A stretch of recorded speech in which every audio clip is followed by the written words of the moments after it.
So now Tata power अब देखिए 2:11 हो रहा है। ऑलमोस्ट डे हाई से टाटा पावर लगभग ₹2.5 नीचे आ चुका है ये स्टॉक।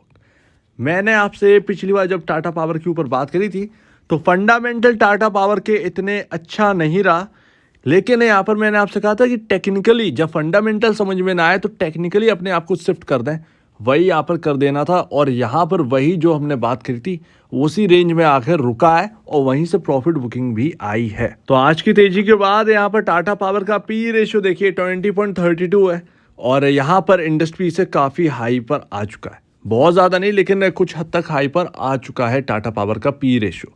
फंडामेंटल इतने अच्छे क्यों नहीं? क्योंकि यहाँ पर Q4 के नंबर जो है वो इतने सॉलिड नहीं थे। मार्जिन्स में गिरावट, स्लो डाउन, सब कुछ यहाँ पर देखने को मिला, जिसकी वजह से टाटा पावर के नंबर से यहाँ पर जो है ना इनके पी रेशियो को एडजस्ट करवाने में नाकामयाब रहे और उसकी वजह से यहाँ पर रैली आई।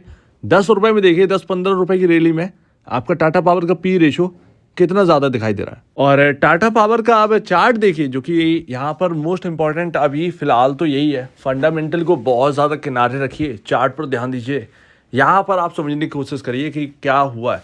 देखिए सबसे पहले तो ये पॉइंट देखिए 1, 2, 3 और इस वक्त यहाँ पर जहाँ पर ये स्टैंड कर रहा है ये है आपका 212.80 के आसपास का। और यहाँ पर ये तीनों पॉइंट लगभग एकदम सेम टू सेम लेवल 212.80। एक हैवी रेजिस्टेंस था जो कि 1 बार, 2 बार और 3 बार ये नाकामयाब रहा है। तीसरे बार में तो बहुत बड़ी गिरावट आई थी। फोर्थ टाइम अभी अब अगर आप देखिए तो 212.80 का जो लेवल है, जो एक रेजिस्टेंस लेवल है, उसको क्रॉस किया है।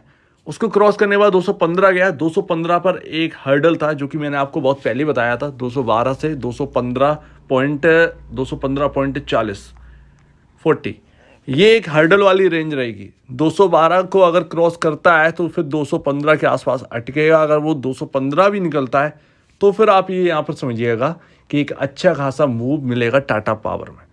यहाँ पर क्या हुआ, 215 पर प्रॉफिट बुकिंग आई, same to same exact level. 215.40 को क्रॉस करना था, वो क्रॉस नहीं कर पाया। इवन 212.80 का लेवल भी इस वक्त अभी नहीं बच रहा है। 212.80, 215 की तो बात ही छोड़िए, तो 212.80 सेम वही रेंज, वही लेवल्स, उन्हीं से दोबारा यहाँ पर जो है ना एक वापस बिकवाली आ रही है। अब आज अगर यहाँ पर जो है क्लोजिंग मिल जाती है 212.80 के ऊपर तो फिर अच्छी है बात। अगर यहाँ पर 212.80 के लेवल पर यहाँ पर क्लोजिंग नहीं मिलती है, 212, 211.80 के आसपास क्लोजिंग अगर रहती है, कुल मिलाकर 212.80 के नीचे अगर क्लोजिंग रहती है ज़्यादा, तो फिर ये अच्छी बात नहीं होगी। कल नेक्स्ट डे ये हमको पता चल जाएगा टाटा पावर की दोबारा ये लेवल पार होना है या नहीं।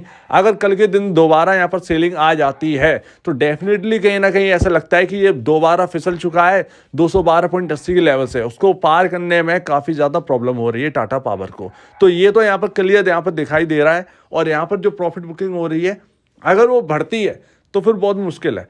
तो फिर यहाँ पर क्योंकि यहाँ पर ना चार्ट पर सीधे सीधे दिख रहा है, अगर कोई भी ओपन करके देखा उसको समझ में आ जाएगा कि यार ये रेजिस्टेंस लेवल है और ये एक रेंज है 212.80 से 215.40 की एक रेंज है। तो जैसे ही यहाँ पर जो ये जो रेंज है उसको क्रॉस कर लेगा टाटा पावर या एक लेवल के ऊपर ही यहाँ पर जो है ना सेटल हो जाए, 212.80 के ऊपर सेटल हो जाए, तो वो 212.80 जो है ना वो एक सपोर्ट की तरह काम करने लगेगा। वो दोबारा वहीं से सपोर्ट अगर नीचे भी आए तो 212.80 के आसपास से सपोर्ट ले लेकर वापस ऊपर 215.40 को क्रॉस करने की कोशिश करेगा। और जैसे ही 215.40 निकलेगा फिर यहाँ पर जो है ना अच्छे खासे लेवल देखने को मिल सकते हैं। तो ये रहा टाटा पावर में।